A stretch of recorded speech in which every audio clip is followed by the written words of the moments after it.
Hi. The first one I'm going to read is Born of Fall. I am not afraid of the loneliness tethered amongst the sticks of the garden. I'm afraid of the menstrual blood's thick knowledge, which flows the stream, tying you to my flesh. The cord which strangles as I stare into myself, filled with panic and thirst. The arms and legs now pulled from me, the sounded wound now open and empty. A place I had been so spread open and borrowed for the necessity of your born flesh. Arms unraveling like yarn from within me, from which my own sounds become unbearable. A leaf in its own trembling, as I lay in poolage of red wine water and stained sheets. So black is the pain, no sky can see through me. My bones breaking in the reservoir of your making. The stench of a confessional of a body breaking apart. Cries from the ocean. Images of the sea cracking against my spine. In a tonic of fluids, you were pulled from me. My speechless spine curled in spasm. The aftermath of a definite shape, as pure as cockles and seashells, where flutes play and birds let out of their cages. My milk now collected in jars for the nourishment of your bone. Drowning in the blue light around your face as a nurse peels back my skin like a paper kite where nothing any longer is between us. The corridor of blood leading to you, my child. Stagnant rainwater washed our windows as we're wrapped in cloth and tied with yarn, pulling the weight of the moon from silence, my canal, which no longer feels suffering. I have never known a love such as this, capable of forgiveness of such enduring pain, such spread earth and deliverance of new flesh from my own, where I wish to sleep with the wind in the forest and feel the blood through me like sap. I held up your skin to the welcoming light. The disentanglement of my body's remains. Nearly broken, I let the light absorb me into the trembling of my tears. It felt right to bleed.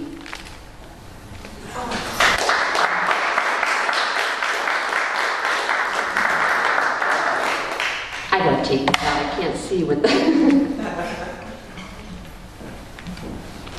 I know you want me to read my other one, but I'm gonna read this one first. This one is called Monologue of Love.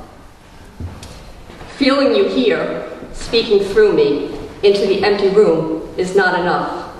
I must hear you in the call of the birds, the bleeding of the flowers, the tough tongue of a hardened root, frictionless on a first page of despair, where teeth are old pearls, where we are dragons long before we become mermaids, green swans amongst the devil, dark and fragile in the house of the asylums.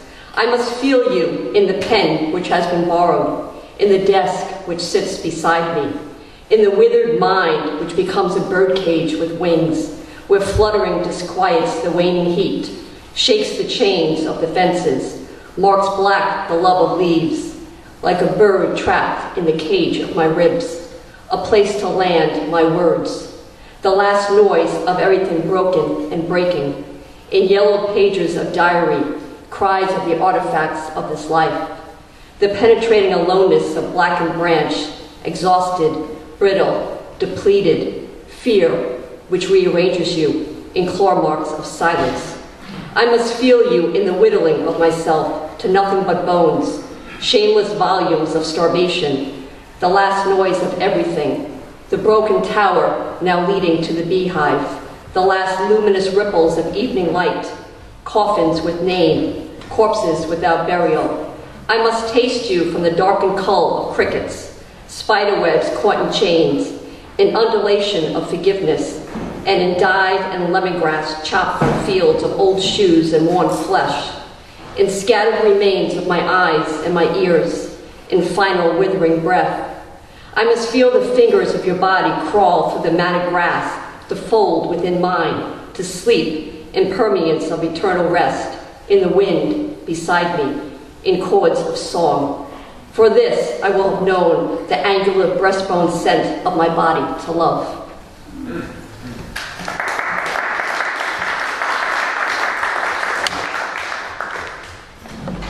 This one is called Equations of the Aftermath. Here we go.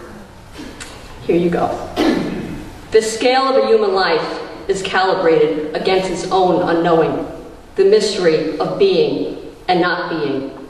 Post-traumatic anything disorder is real. It unearths, categorizes, and contextualizes the origin of the wound. It returns to feelings of loss, a part of our very identity, replaces it with a thin layer of fog, the inside and outside containability of a cage. No marks are left, but paradoxically, the scars are everywhere, engendered by the solitary silent act of turmoil left on one's soul. Records of what has been and what now falls between the folds of pages, arms and legs inside the translucence of battered bones. Suffering attacks the identity, the smallest particles of us. From within where the mind manipulates comes sly silence, cradled wounds worn inside skin. What is there to do with brokenness, the thrashing of a purely reactive self against indignities? We are all receptacles of the past, electrically wired to cage the wound, because one cannot trust the wind. Trust is left to the bareness of words, the self-evoking, outpost counting of each origin of breath. We wear our life right to our death.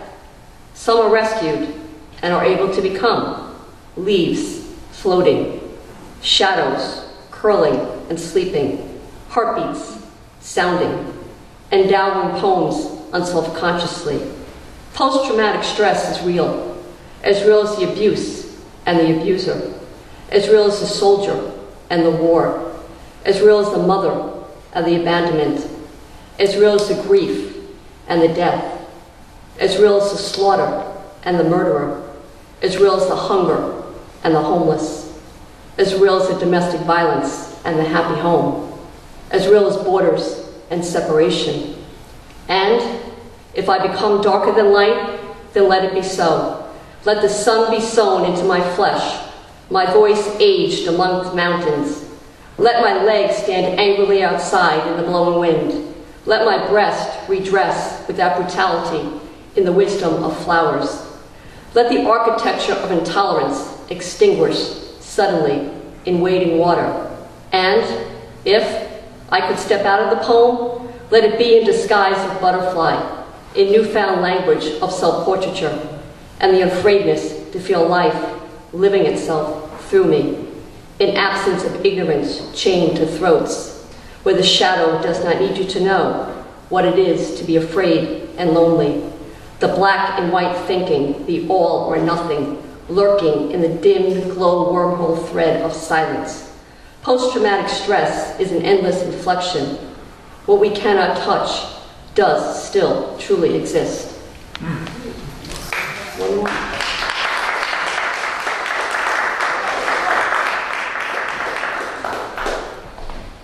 Okay, one more. Intimate drawings. Poems climb up our walls, into our mouths, infecting us from the inside out, where trees digest the broom of their leaves.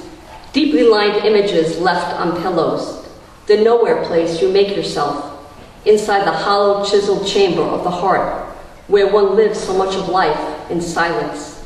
Darkened tunnels between leaves of cedar, where mice threaten wings with their whimpers, where we continuously kneel in our own prisons, inhaling ourselves. Inside alphabet and vowel, where we speak the yet of a single burning candle, as mountains prepare to burn, clasped to our fingertips, swallowed by the immensity of a weight snaking underneath us. The layering bare language born into capacity of forgiveness, the soaking of rain puddles on red earth, where moths whom die in candle flames whittle their need for love to sharpen blades, our every lament pore sleeved in iron and lace, until the stench drags us to open window for the river of our mouths to spill words. The core wound of an opaque character of who we are, impermeable fracture, an anchor drop down into wholeness, a sensory erasure to restore the broken. Where moonlight breaks through floorboards, it is impossible not to feel the everythingness of everything, the complexity of all voices, the wave which breaks through flesh until we become ashes of another place of fire, the heat free at last of the tongue to rescue us, where all hours reside together, alone, all of the pages of our body exposed unto itself. This is to be alive in the spine of poem, the pungent smell of urine and decay, where one's body meets all past beds, lies from coils of the intestines, tremors of the bloodstream, which empties their loss on morning's grass. We become more porous emotionally when we are pulled into presence. Ordinary things recreated to polished stones, the interior inhabitants of all of our parts, to take into our mouths our shaken body, our broken name, in wild gallop of language, of a windpipe gasping for air, ruptured smooth over a noiseless surface of water. There is nothing here which does not see us, for each emptiness is a swan flapping its wings in sight of us, the muteness of butterflies, skin against hardened bone, evolution of the posturing of leaves, epistemology of loss, crawling through the coming wave, heaving the leash, disquieting the comfort, a brook watering its black feathers against the rain. This is the collision of poem.